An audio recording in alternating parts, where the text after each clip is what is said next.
How's everybody doing? It is Paul from Magpie 24/7. Goodness me, trying to sum up yesterday. What a strange game that really was. A game we deserved to get absolutely nothing from, but we well and truly used the perfect definition of smash and grab. No shots on target the entire game, no attacking intent, no plan B, no nothing. And I said, summing up the first half, it was like sticking both my knackers in a vice and then getting, I don't know, somebody who doesn't particularly like me to sit there and tighten it up with every passing little turn. It was excruciating, it was agonising, it was awful to watch. It reminded me a lot of Everton away last season, because that was a similar type performance. Garbage for absolutely 90 odd minutes, and then bang, something happens, and it's that last moment, it's that final kick of the ball, it's a final unexpected twist that lives longer in the mind than what that football match ever will. Absolutely tripe, absolute garbage. We deserved nothing, but we got a point. But I could see that last season against, like I said, Everton being the perfect example, Everton away. We deserved absolutely fuck all from that game, and somehow, somewhere, we managed to get an unlikely point. And today, much the same. Yesterday, much the same. Another unlikely, really unearned point. But I suppose if you're a team who've had double figures in chances, shots on target, you've crashed the bar, you've done this, that and the other, and you've only got one goal to show it, as we've said many times as Newcastle fans, it's always going to bite you in the arse somewhere along the line, because that is just the way of the world. That is karma. That is Newcastle getting a 1-1 draw, courtesy of Bruceball, not football, because what I saw for the previous 90 minutes wasn't football at all. It was an absolute attack on my eyes. It was pure garbage, it really was. But goodness me, a point is a point. 3 shots this season, 3 Premier League games, only 3 shots on target, has given us 3 goals. Yesterday failed to register, but we come out of it with a point, and at the end of the season it will be a good point, because the way that Spurs play and the quality players they've got and the money they've absolutely splurged all over the team, then there's not many teams going to go there and get points from them this season. Now, did the European exertions come into it? Possibly, but I've seen a lot of angry Spurs fans today, and I get it, I understand why, and a lot of people are a little bit pissed off with Dyer. But for me, if you're flapping your arms around, I know it's a stupid rule and all this sort of thing, but you're inviting stupidity onto you. Everybody knew what the rules were before they took the pitch, and you knew as soon as it hit his hand it was going to be a penalty, as long as it wasn't offside, which obviously it was onside. That was fine. And it comes back now to my old friend Karma, and Karma being a bitch, and we all knew what happened over the summer, and I totally believe there's no smoke without fire and all this sort of thing. Lots of rumours, lots of whispers that Spurs, amongst others, and may just add to the point, complained a lot about the potential takeover of Newcastle, weren't happy, didn't want the apple cart rocked, and then Bruce rolls into town with Newcastle, and karma's a bitch, isn't it? It really is. But yeah, you've got to credit Newcastle, I suppose, getting something out of a game which we deserve to get nothing out of. Bruce is proven to be quite a lucky manager, and let's hope that his luck goes on, because apart from the odd bits of games like in the Cup, we haven't played great football. It was good football against West Ham, and that looks even better after they absolutely demolished Wolves. But in the preceding 2 games we've looked absolutely awful, but we've got something out of it, so yeah, that's not too bad. but I'm literally gobsmacked. I just don't understand physically how it could have happened. But Andy Carroll as well, award for banter. The old pencil jump that came out and stuff afterwards, didn't it? Classic Carroll banter. You know, it may not be a 10, 15, 20 goal striker anymore. He may have not scored for us for years, but there's no doubt about it. He's a jack the lad, and I'd imagine he would be a very fantastic type of influence in the dressing room. Yeah, but Newcastle get it. We take it, we move on. We've got a cup game, and I actually said before this game, the cup game was the bigger of the two games, because, you know, if we can get through this tricky banana skin tie like we did do previously, this time it's against Newport, then, yeah, you know, it puts us into the latter stages, the quarterfinals of a cup competition, and who knows what can happen with a lot of the so-called bigger sides, you know, who have the old apple cart that don't want shaken. With all of them probably putting youth teams out, reserve teams out, making changes and stuff, not taking it as seriously as possible with the season, you know, sort of concertinaing it up a little bit this time round with all the issues and stuff that there is at the moment. So yeah, hopefully a strong looking side. ASM, he wasn't risked at Spurs, will be risked down at Newport.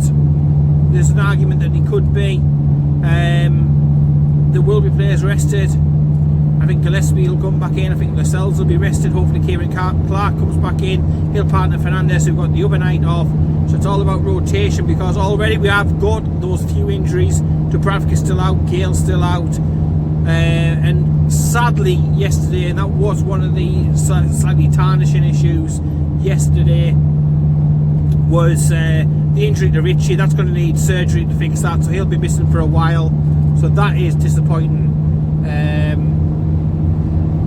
Yeah, but just actually, whilst I finish off, and one player who I expect to be involved again, probably against Newport, after some fine work yesterday, was Joe Linton. He put himself about, you know, he's had critique, I've given him critique, I've called him lazy at times, but yesterday I thought he was one of our very better performers, and he actually got the free kick that resulted in the build-up to the goal as well, and he looked a la Roman Reigns or Edge or somebody like that, WWE style, having a bit of a spear or a bit of a dive at someone. Yeah, he did, from our perspective, he did well to win the free kick. From Spurs' perspective, you would say it's a soft free kick to give away, but as Newcastle fans, we've been shafted time and time again from some very dodgy penalty decisions. You've got to think of the likes of the Liverpool goal and stuff like that, and players holding themselves down and getting stuff. And that's before we touch on to karma happening to the likes of Harry Kane and stuff like that after some of the things that he's done. But yeah, it's these things, the work out somewhere along the line, further down the line, don't they? They're all swings and roundabouts and stuff. But yeah, Newcastle, positive result yesterday. It takes a little bit of the pressure off Bruce, but people are still getting pissed with the whole style of play. You know, we've spent all these millions of pounds on new players, promised football on the front foot and all of that, and yet we served up a similar diet of hit and hope, try and stay organised, the same sort of things that we were doing, I would argue slightly better, when we were first promoted. We're still doing that. We've not progressed on like a Brighton or somebody like that has clearly you know, progressed on. We haven't. So, you know, it is what it is. Hopefully Newcastle will be able to make a few more signings coming up, and that will help with the brand of football and the entertainment on show yesterday, because entertainment from a Newcastle perspective was zero, but drama right at the end, you've got to score it high for that. But yeah, I'd just like for this next game, this Newport game, to have no controversy and be a nice, simple, calm, straightforward victory for Newcastle United, and that will do very nicely as we go into the game then against Burnley at home, thankfully, looking to right the wrongs from the Brighton game and get 3 points on the table there. Anyway, we're recording the podcast later on, that'll be going out shortly afterwards, and Kyle has obviously already done his view from NE29, so listen to that. That is on the sort of spin-off YouTube. We haven't got a proper YouTube channel yet, but we've got a home where we put some of the videos, the man with a van videos, the view from NE29, plus some special other one-off ones. There's a Mick Lawes one on there, Supermark as well.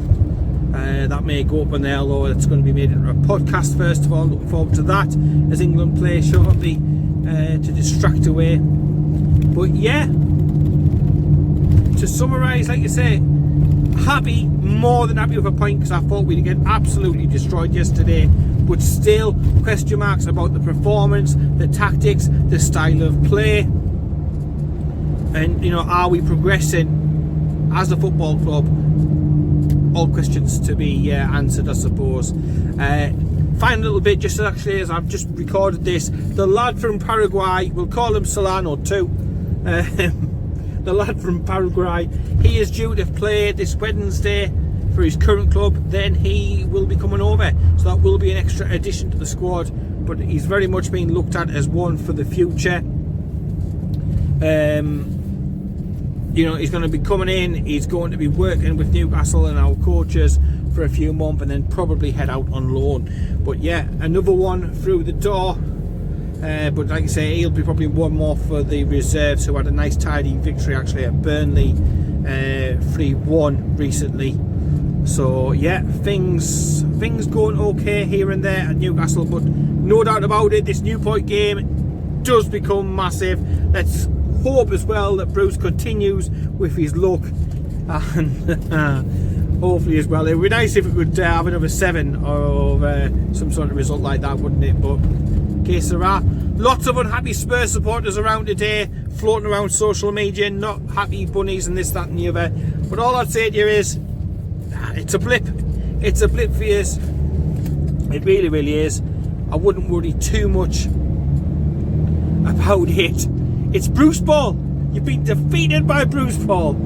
Well, defeated for a goal anyway, and a point apiece. Jose Mourinho, not a happy lad, but I'd imagine they'll bounce back and they're going to get a massive surge of confidence and stuff from having a returning Gareth Bale as well. So that'll be, you know, fantastic for them. But at the moment, they are not happy. But you know, I've seen a lot of anger towards Newcastle and Newcastle fans. It isn't us that wrote the rules. We've played the same set of rules that you've played, and it's just fortuitously, you know, gone for us this time, just like it went for Everton, you know, previously. And I won't touch on the Man United fiascos. They've always had it, haven't they? They've got more bastard jam than aunties, them lot. Anyway, take care. Keep it tuned. Listen to the podcast. Hopefully you're enjoying those. I'll speak to you later. Hopefully after Newcastle defeat Newport. Take care. See you soon.